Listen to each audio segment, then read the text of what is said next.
All right. Well, I'm going to go ahead and get started. Welcome to another live stream. I kind of announced it a little bit late today, but if anybody's out there and wants to say hi, you can say hi in the comments. Let us know where you're tuning in from. Yeah, so I've been working in this little tiny book, this little tiny journal that I hand stitched. It's a little pamphlet book, has mixed media paper in it, and I've been using acrylic in it. This is something that's totally, well, I wouldn't say totally new to me, but definitely totally out of my comfort zone. I'm not used to using acrylics so much. I used to use acrylics more in my big everything books. If you look behind me, in the first few volumes, there's probably more acrylic because I was using it more, and part of that was because I was teaching high school art, and we often would use acrylic paints, and I would demonstrate in my journal or have leftover acrylics. Probably for the last 10 years or so, I really haven't been using much acrylic. Every once in a while, if I have a little bit left over, I might use some in my journal, but not a lot. So I know some artists, that's pretty much all they use. So it's definitely something that is new and different for me, and it's kind of given me challenges. And like, I was just looking through my little book, and there were things that I wasn't like extremely happy with. I'm not quite sure like where to go, because like the acrylic is more opaque than I'm used to. I'm used to kind of building up very transparent layers. Now that the acrylic's down, it's like working on top of it's a different way of doing it than with the watercolor and the water soluble pencils. So definitely something a little bit different, and something that I'm not used to. So just wanted to let you know that I'm finding this an interesting challenge. Let's just put it that way. I won't say like, oh, I'm hating it, or oh, I'm fed up with it, or anything like that. It's just like, I'm not used to this, and so things are going a little bit differently than I'm used to, basically, is what it is. So anyway, let me go ahead and switch this over. So again, this is my little book, and last time I put in the turquoise and the white, and I did some stenciling in there. And I like the opaqueness of the paint to some degree, and then to some degree I don't. It's kind of, there's a little bit of I don't know. It's just it's different. So anyway, I thought I'd go ahead and get started by working on this spread. So with this one, I have put on a clear matte medium, and so I want to tone it. I want to tint it with this kind of golden color. So that's what I did with these others. And so I've got that, it's the quinacridone nickel azo gold, and it's one of my favorite colors. It's this very warm golden kind of brownish color. Really like it. And I'm going to mix it with some matte medium, but what I have, this is what I had last time, but I didn't use it. I think I showed it. It's the fluid matte medium. So this is meant to go with their fluid acrylics. I don't know if they have one for their high flow. It'd be really awesome if they had high flow medium, but I don't know if they do or not. So anyway, let me get the bigger brush. So, this golden color is looks very dark. And then when I start to spread it out, it's lighter, it's very transparent. But when I dip it into the medium, it gets even thinner and lighter. That's what I like about using the medium with it, is that you can kind of control how intense it is. So if I want it a little bit darker, I can just kind of use it straight, but then I can lighten it up.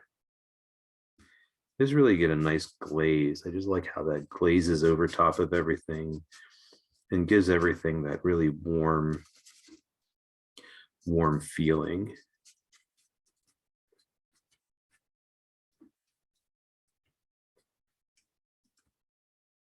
So this is fluid matte medium. So it should dry pretty matte, maybe a little bit shiny. Almost dipped it in the white.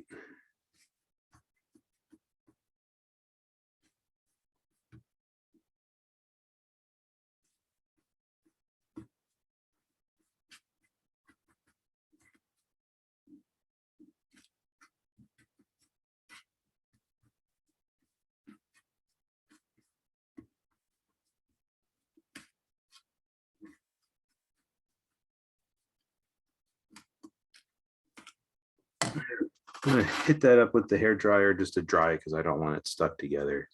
Let me go ahead and mute myself.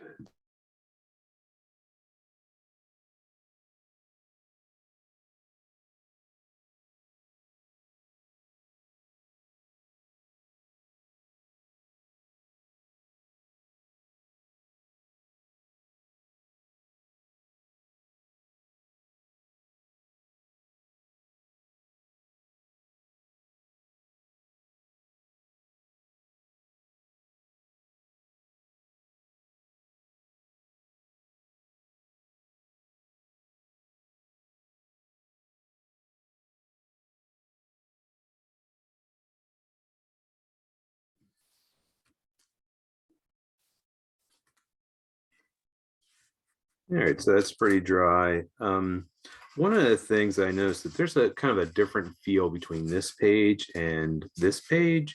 And I think what it is that at one point I used some white on there and thinned it down, and on this one I didn't. So I think I want to go back and get another brush. Let's rinse this one out. So I'm going to take a different brush, and I've got a little bit of white here. And then I can pick up some of that medium.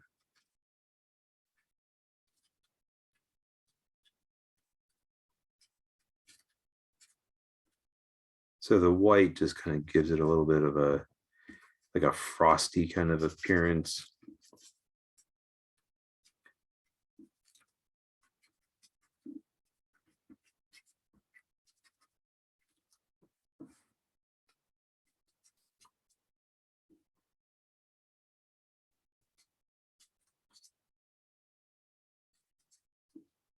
And then the matte medium just allows me to blend it out, keep it nice and transparent.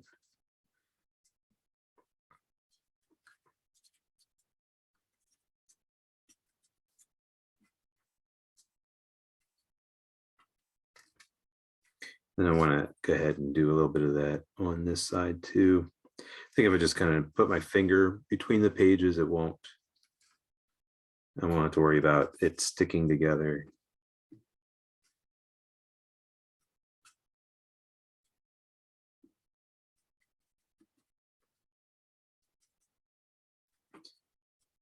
So I like how the white, like I said, adds just kind of like this frosty effect and kind of hides certain parts just because that white isn't totally transparent. And so even when it's mixed with the matte medium, just does a nice job of giving it that frosted effect. And I like that. I like that idea of kind of being hidden and that there's like more underneath the surface. I actually think that's going to kind of be what this is about.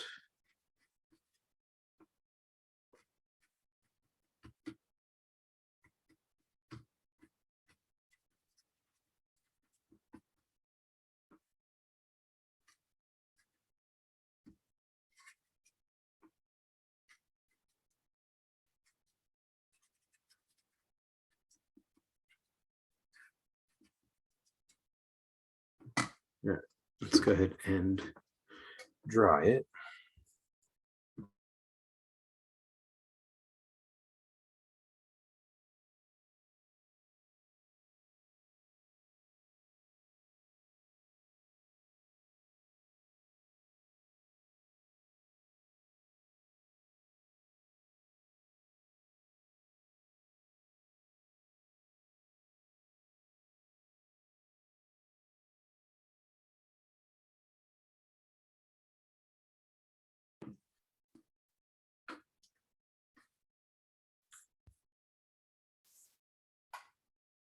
All right, sorry, I just feel like I'm going to sneeze. Okay, so just kind of looking through this.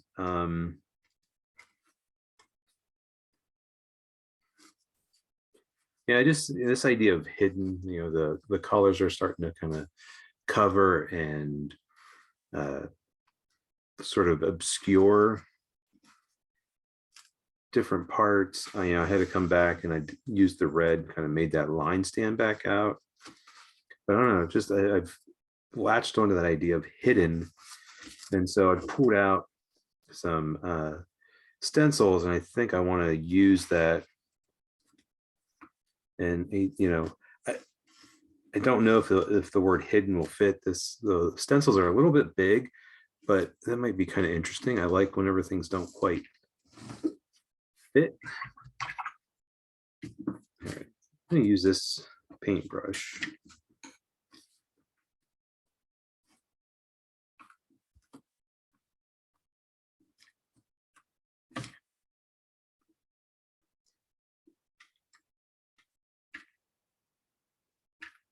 I don't want to have a lot of the paint. The paint's very liquid, so I don't want to have a lot of the paint. It can bleed underneath the edges, which I'm fine with. Excuse me.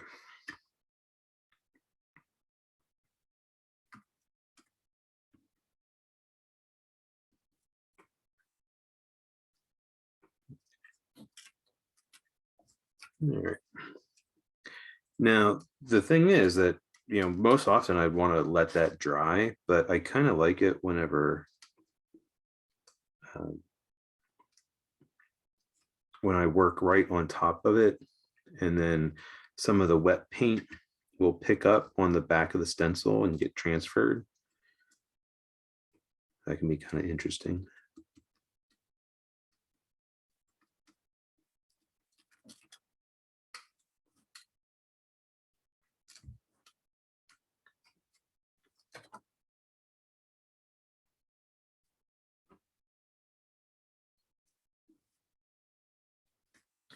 Now, I like to invite those happy accidents, as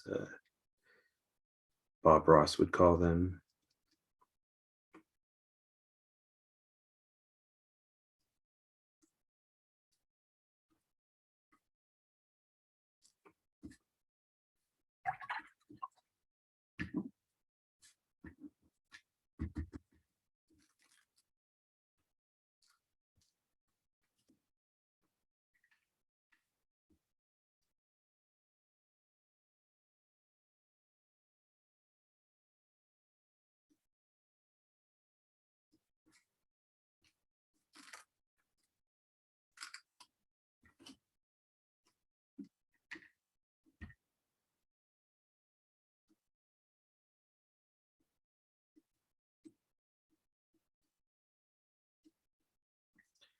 There's definitely some watercolor or something on top of this stencil.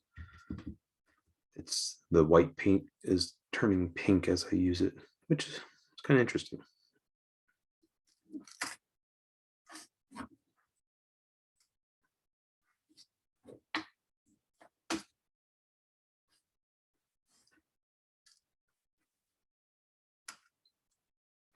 So I'm just looking it over, and it's like this 1D really just kind of got obliterated, but that's part of the fun, I think.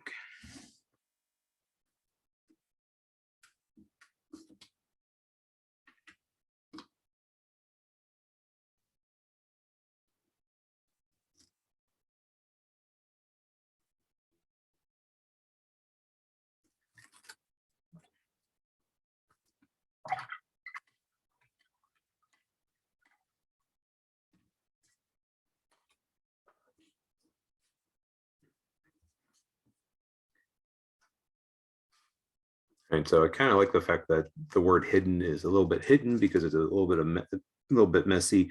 I might come back with a thicker acrylic paint and redo that, but there's something kind of interesting about that.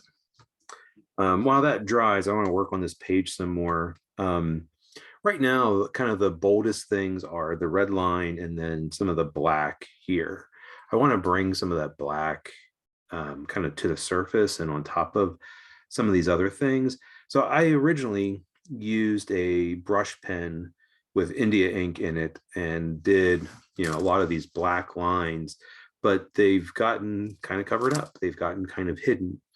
And so at least in some places, I want to bring some of that back out.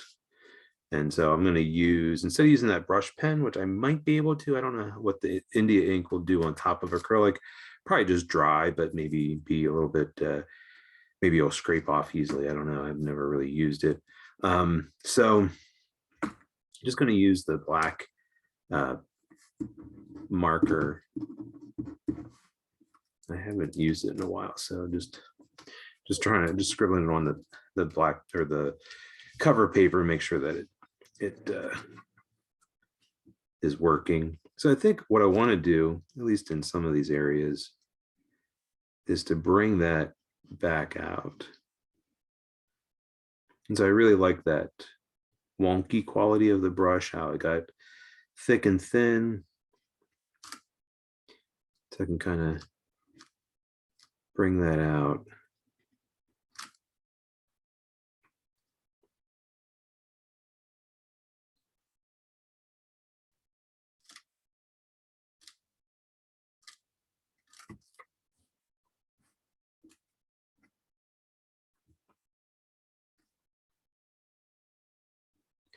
And then I can add new elements to it.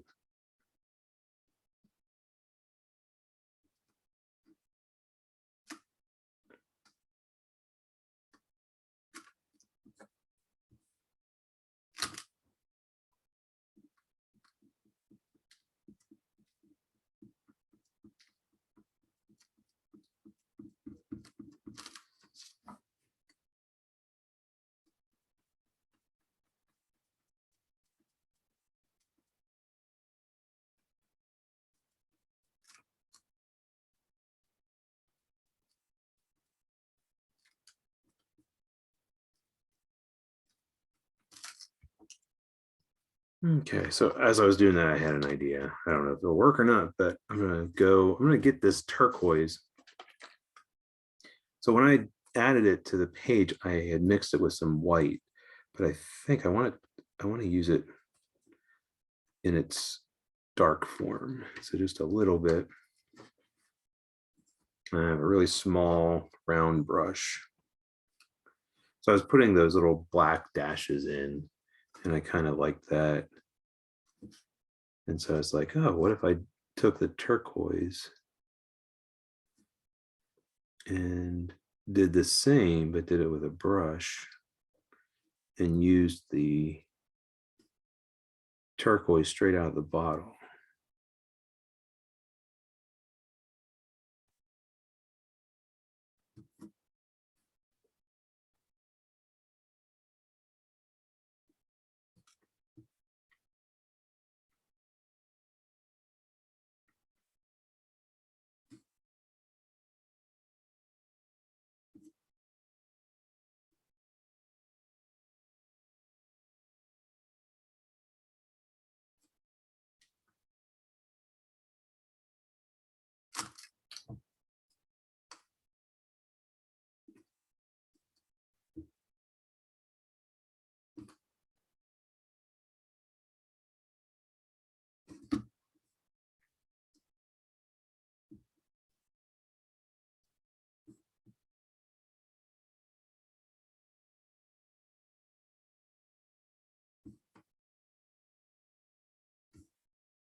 I think I want to go ahead and dry that before I go to the next page.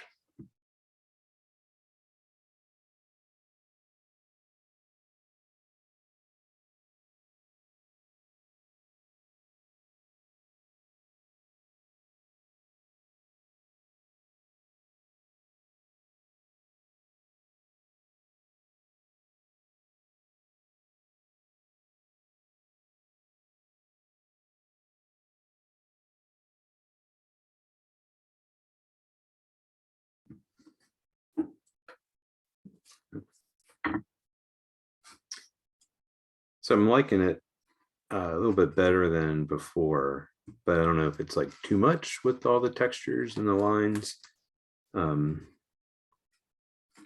Just don't know. All right, let's go ahead and come back here. Come on this, work on this page.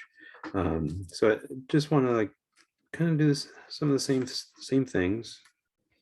You know, use some of the same kind of lines and shapes.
I think I just use the turquoise on this and not worry about the black acrylic.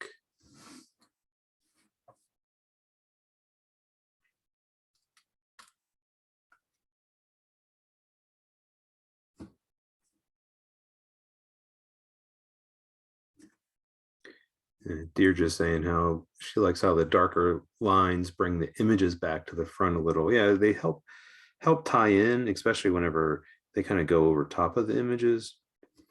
But because the images also have some of the darker values, it helps kind of, it's kind of weird. I mean, it's like, yes, they have darker values, and now, you know, the lines have the darker values, but it kind of, I don't know, it brings them out a little bit somehow. It kind of seems like it should be the opposite. Like having more dark values around would kind of push that back into the background.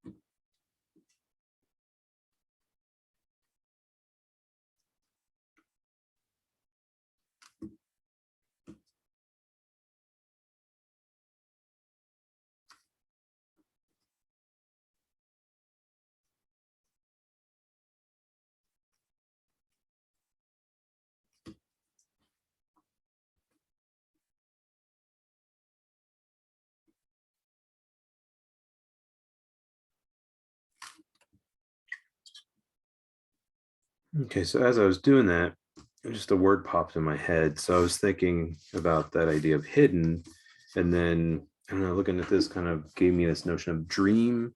So I think I want to use the word dream on here. But instead of doing it in the white, I'm going to do it with the turquoise.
It's definitely easier to read than using the white. And I really like how the turquoise, without being mixed in with white, is very transparent. Well, most of these colors are very transparent.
Go ahead and try that.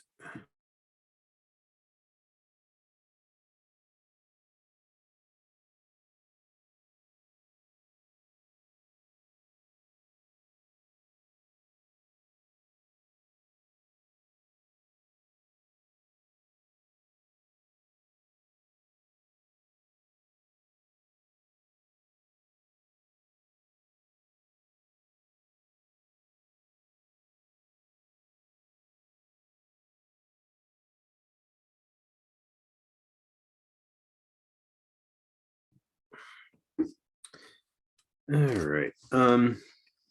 So I was kind of thinking, I like these two, this page and this spread. I think I'm going to hold off working on these other ones, but I was thinking like, well, I've got this paint, and then I was like, what can I do with it? Because there's still quite a bit there. This paint goes a long way. So I thought, well, what if I turn to the inside cover? And so I think I'm going to take some of this, some of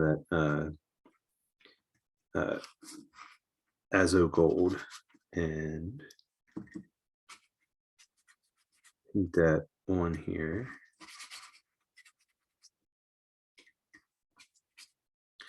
Let's go ahead and put a little water in it.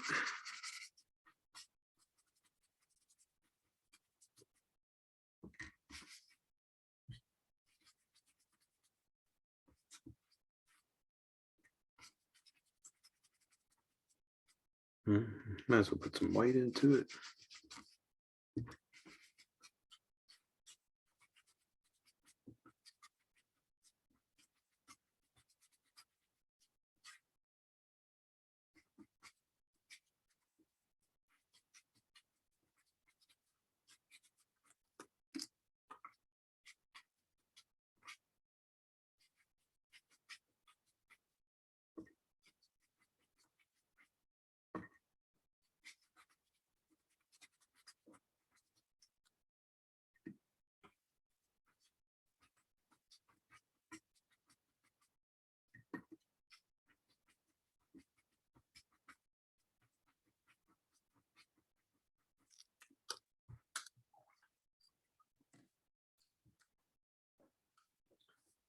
Go ahead and dry it.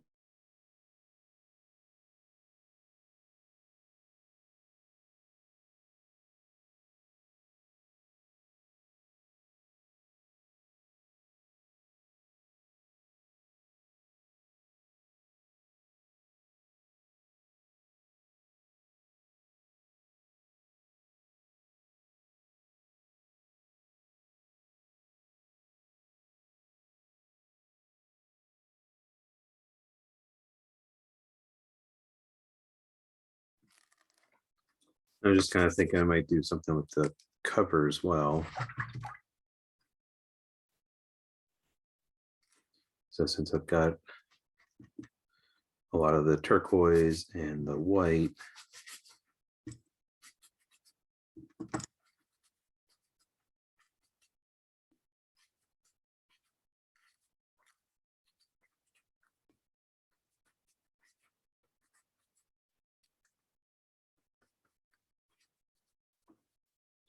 I usually don't worry too much about covers, but you know, I haven't done too many of these little handmade books, and when I haven't really thought too much about the covers.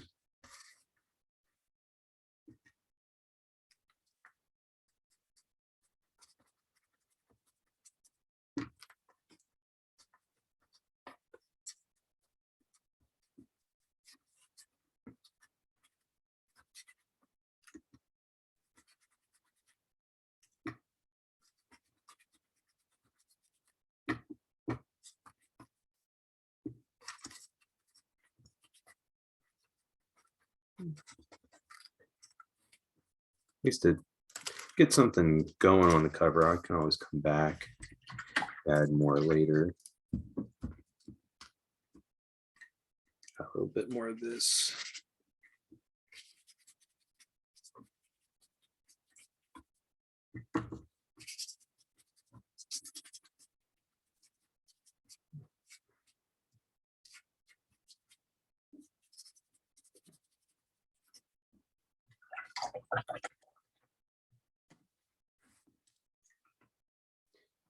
All right, well, I think that kind of gives me some things to work with next time, but I think I think that's a good stopping point for today. So you go ahead and switch this back over. All right, so just playing around with the acrylics, trying to I don't know, bring out some of the elements that I put in there at first that kind of got buried and covered and hidden, and you know, finally discovering or settling on some kind of theme or concept for this little book. So anyway, I hope you enjoyed it, and I'd love to see if you're working on anything. So you can always put it in the comments or tag me on social media. I'd love to see if you've been working on some things as well during this time. But anyway, really appreciate you tuning in. And as always, if you have any questions or comments or concerns, feel free to ask me in the comments and I'll try to respond. And anyway, thank you so much. And as always, happy creating.